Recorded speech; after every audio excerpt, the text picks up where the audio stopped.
What is up, guys? EJ here, aka PuckBond007, and welcome to the Movie Reviewers 100, this great collaboration channel on YouTube and Facebook that I am proud to be a part of.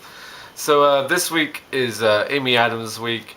Amy Adams, one of the best actresses working in Hollywood right now. She's really on the A-list when it comes to current actresses working.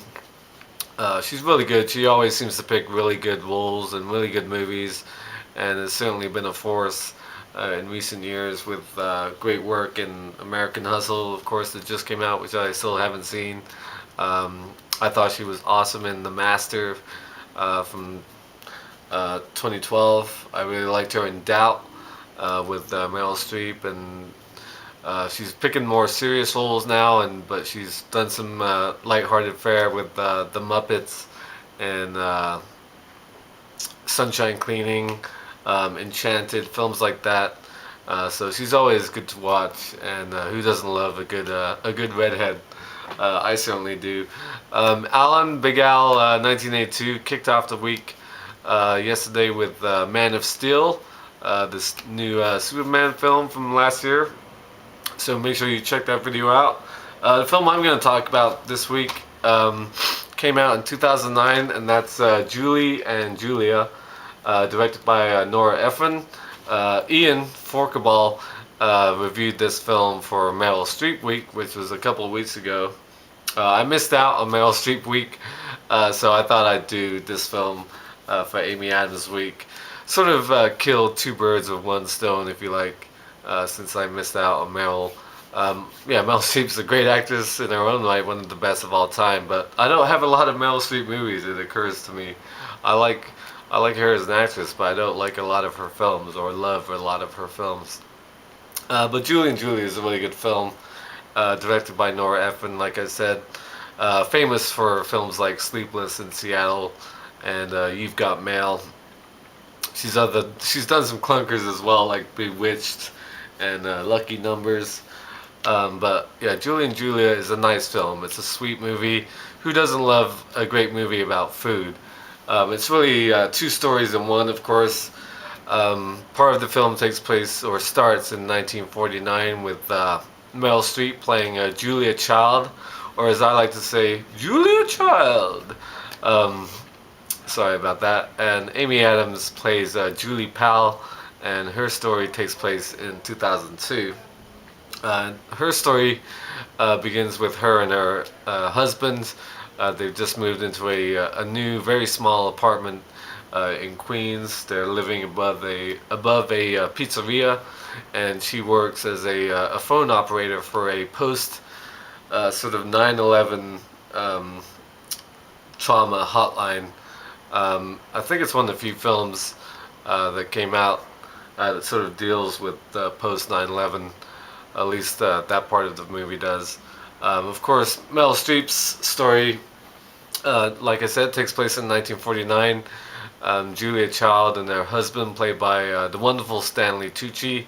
When I first saw this film, when it came out, I thought Stanley Tucci's performance, I thought it was really good.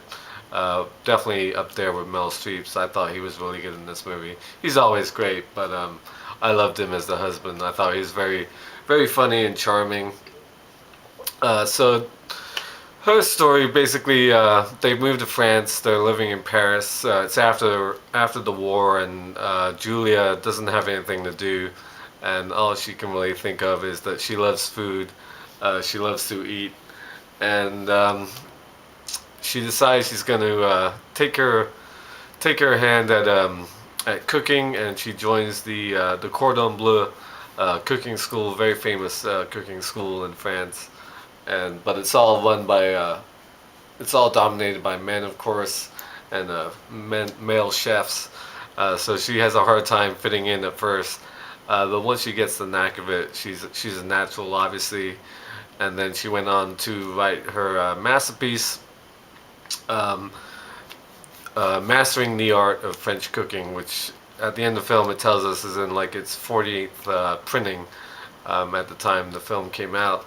One of the great cookbooks of the 20th century, that's for sure. my dad is a sort of chef himself, a very good cook, and a lot of the recipes in the book he knows as well. Um, I sort of grew up on French cuisine, if you like. Living in England, I'm part French, uh, big French background. So a lot of the cookery, the uh, the pots and pans that are used in this movie, we used to have in our old house. So it's very familiar. This film is to me, especially the food aspect of it. Um, so yeah, Julie Powell, played by Amy Adams, of course. She doesn't like her job. It's a thankless job, and she and her husband are sort of struggling um, after they move into this tiny apartment, and she decides, at the urging of her husband, she's gonna cook through Julia's cookbook, 524 recipes in 1 year, 365 days, and she's gonna write a blog about it. Um, and that's really the two storylines: is Julia trying to write her book after going to cooking school, and Julie cooking through Julia's cookbook and trying to survive that while she writes a blog, cooks with her husband. Her husband is played by Chris Messina, and dealing with work and that kind of stuff. Of course, at first her blog isn't very popular. Nobody knows about it. Nobody's reading it. But as she goes along, it starts getting more viewers and more attention. But also, it takes a big toll on her, doing all this cooking and trying to keep up with the daily blog and figuring out things to write about and keeping her husband happy as well.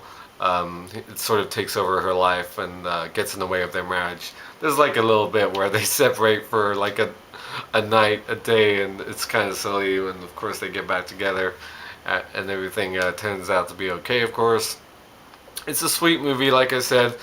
Who doesn't love a good movie about food?